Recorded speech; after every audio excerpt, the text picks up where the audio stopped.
Jharkhand police constable भर्ती की जो प्रक्रिया है वो शुरू हो चुकी है और इसका जो फिजिकल है वो बहुत जल्द होने वाला है और इसका जो डेट है वो बहुत जल्दी अनाउंसमेंट कर दिया जाएगा। तो मैं आपको कुछ इंपॉर्टेंट और महत्वपूर्ण बातें बताने वाला हूँ। अगर आप फिजिकल की तैयारी कर रहे हैं और रनिंग की तैयारी कर रहे हैं तो ये वीडियो बिल्कुल आप ध्यान से देखिएगा, क्योंकि मैं आपको कुछ इंपॉर्टेंट और महत्वपूर्ण बातें बताने वाला हूँ। तो अगर आप मेरे चैनल में नए हैं तो जल्दी से आप मेरे चैनल को सब्सक्राइब कर लीजिए और बेल आइकन पर प्रेस कर लीजिए और मेरा टेलीग्राम चैनल से भी आप लोग जुड़ जाइए।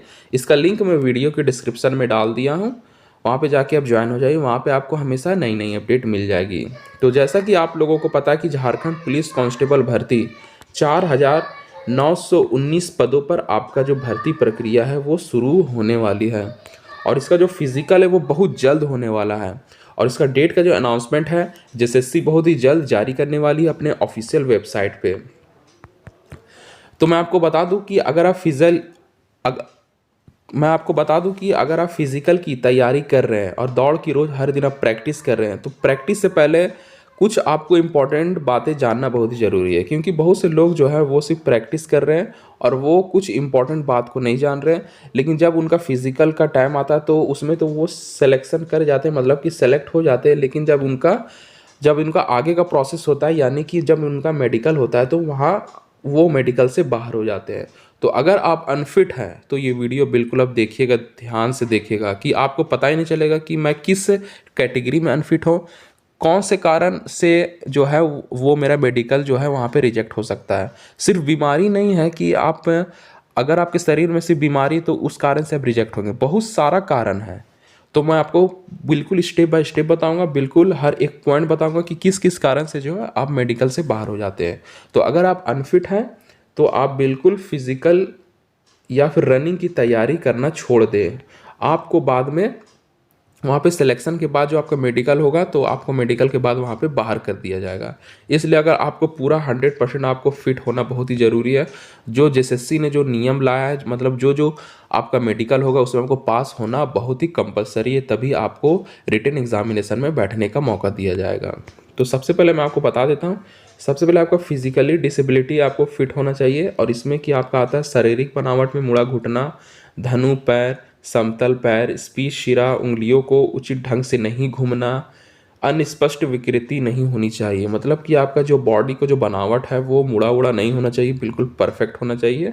फिर आपका पैर जो है वो आपका समतल नहीं होना चाहिए, कहने का मतलब कि आपका जो पैर है वो फ्लैट नहीं होना चाहिए। और स्पीड शिरा उंगलियों का उचित ढंग से नहीं घूमना, मतलब उंगली जो है वो आपका पूरा नॉर्मल काम करना चाहिए, मतलब पूरा आपका बॉडी जो है वो दिखने में बिल्कुल परफेक्ट होना चाहिए बाहर से। तो ये आपका हो गया आपका फिजिकली डिसेबिलिटी, मतलब कि आपका सारा कुछ पूरा ए टू जेड आपका चेक किया जाएगा। हर उंगली को, पैर को, पूरा बॉडी को आपको देखा जाएगा कि कहीं तो आपका बॉडी में कहीं डिफेक्टिव तो नहीं है। कहने का मतलब ये है कि आपका जो बॉडी है वो मतलब कि मुड़ा उड़ा तो नहीं है कहीं से। तो ये आपका हो गया पहला। अब दूसरा आपका आता है विज़न। तो आपका आँख चेक किया जाएगा, सबसे पहले आपका बायां आँख, फिर आपका दाहिना आँख। तो आपको कुछ दूरी में वहाँ पे बैठा दिया जाएगा, कुछ आपको पढ़ने के लिए बोला जाएगा या फिर कुछ आपको फ़ोटो वहाँ पे दिखा दिया जाएगा कि इस फ़ोटो को पहचानिए, या फिर कुछ शब्द को, कुछ लेटर को आप पढ़िए। अगर इसमें आप पास हो जाते हैं तो समझ लीजिए ठीक है, अगर नहीं पास होते हैं तो आपको वहाँ पे रिजेक्ट होना पड़ जाएगा। तो ये हो गया फिजिकल और विज़न हो गया। फिर आपका आता है कलर ब्लाइंडनेस और नाइट ब्लाइंडनेस, यानी कि आपका बहुत सारा कलर आपको दे दिया जाएगा, बहुत सारा कलर, और फिर आपको डे में और नाइट में दोनों तरह के, मतलब कि आपको लाइट में भी आपको कलर दिया जाएगा और अंधेरे में भी कलर दिया जाएगा, उस कलर को पहचानने के लिए बोला जाएगा। फॉर एग्जांपल, जैसे कि उदाहरण के लिए अगर लाल, ब्लू, पीला, काला है तो वो सब कलर को आपको दिन में भी दिया जाएगा, यानी कि लाइट में भी दिया जाएगा और रात में भी दिया जाएगा।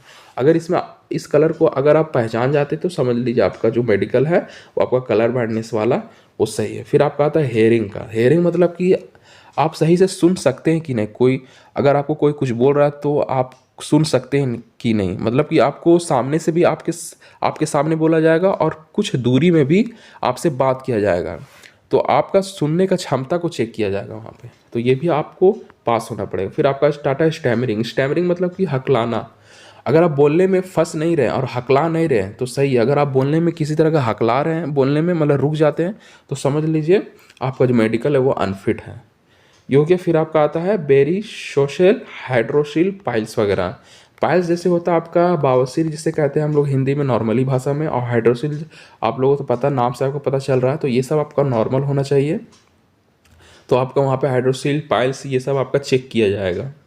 फिर आपका आता है एनी कम्युनिकेबल फिजिकल और मेंटल डिजीज़, मतलब कि आपको दिमागी हालत से बिल्कुल आपको वहाँ पे फिट होना पड़ेगा, बिल्कुल सही होना पड़ेगा। और फिजिकल में यानी कि आपके अंदर किसी भी तरह का कोई बीमारी नहीं होना चाहिए। आपका A to Z वहाँ पे मेडिकल टेस्ट किया जाएगा। फॉर एग्जांपल आपका डायबिटीज़ चेक किया जा सकता है, आपका फिर आपका आपका बीपी लेवल चेक किया जा सकता है, या फिर आपका जैसे हो गया आपका बहुत सारा ब्लड टेस्ट, जैसे कि आपका कोई भी आपके ब्लड में कोई कमी तो नहीं है, तो ये सब आपका चेक किया जाएगा।